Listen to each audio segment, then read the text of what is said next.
Seul le nom de quelques ruelles rappelle l'époque où ce quartier, le Bairro do Mucambo, abritait un ghetto réservé aux Africains.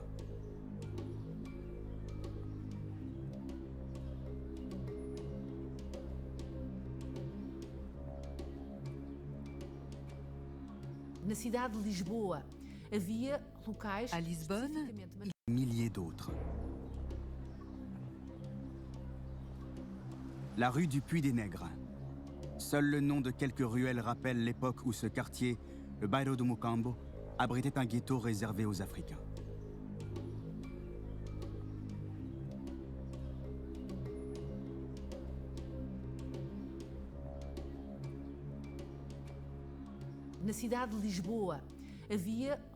À Lisbonne, il y avait des quartiers clairement marqués par l'origine des populations qui y vivaient.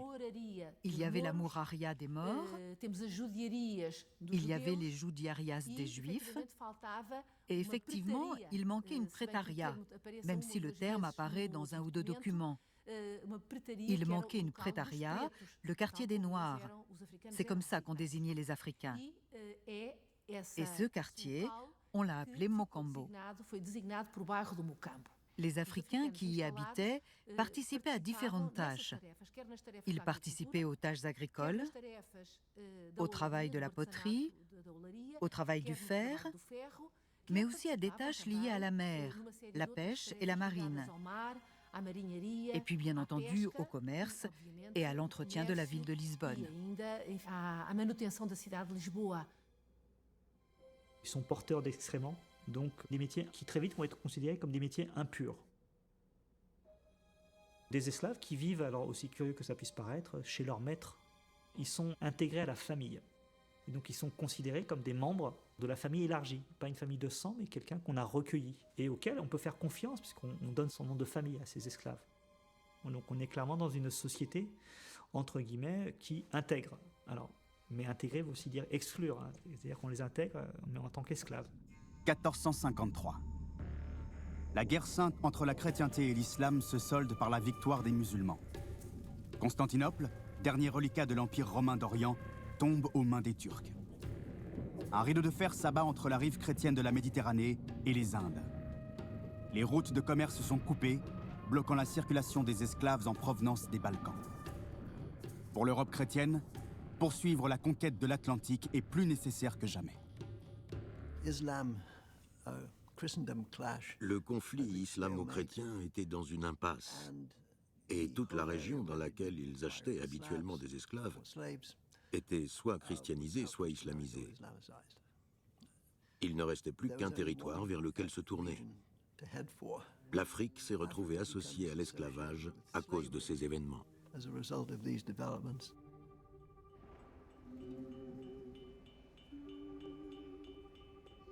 Officiellement, l'islam et l'Église catholique condamnent l'asservissement d'hommes libres. Officiellement seulement, car la demande en esclaves ne tarit pas et justifie toutes les razzias.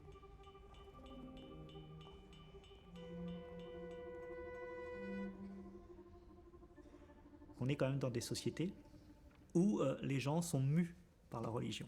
Je ne dirais pas que c'est des fanatiques, hein, puisque là l'expression renverra à quelque chose de trop contemporain, sans doute.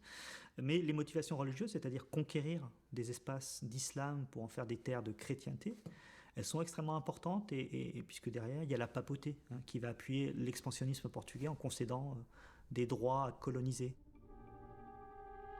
Pour prendre sa revanche sur les musulmans, le pape Nicolas V apporte sa caution morale aux Portugais. Grâce au soutien du Vatican, ceux-ci peuvent poursuivre leur razzia en Afrique, en toute impunité. Dans les archives nationales de Lisbonne, la bulle Romanus Pontifex rédigée par le pape accorde un blanc-seing aux Portugais et pose un cadre légal à l'asservissement de l'Afrique. Lequel se tournait. L'Afrique s'est retrouvée associée à l'esclavage à cause de ces événements.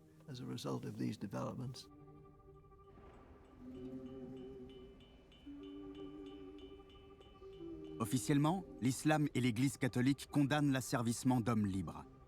Officiellement seulement, car la demande en esclaves ne tarit pas et justifie toutes les razzias. Et d'hommes libres.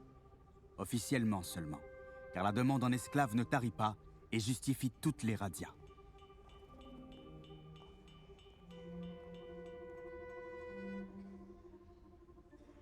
On est quand même dans des sociétés où les gens sont mus par la religion. Je ne dirais pas que c'est des fanatiques. Pas et justifie toutes les razzias.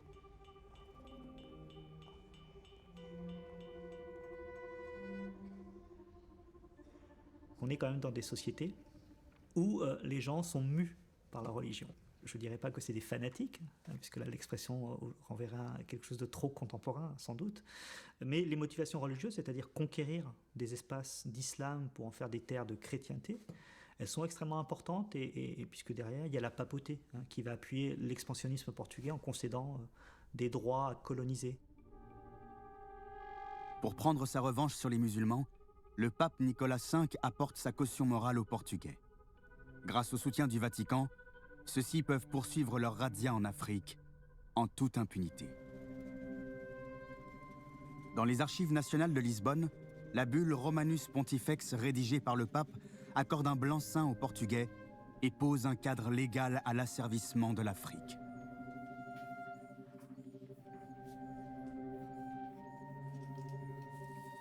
Nous avons donné la faculté ample et simple au roi Alfonso d'envahir, de rechercher, de capturer, de vaincre et de subjuguer tout sarrasin et païen et tout autre ennemi du Christ, ainsi que de réduire leurs personnes en esclavage perpétuel. Esclavage perpétuel. Deux mots décrétés par la plus haute autorité catholique. Deux mots qui tombent comme une sentence pour les Africains.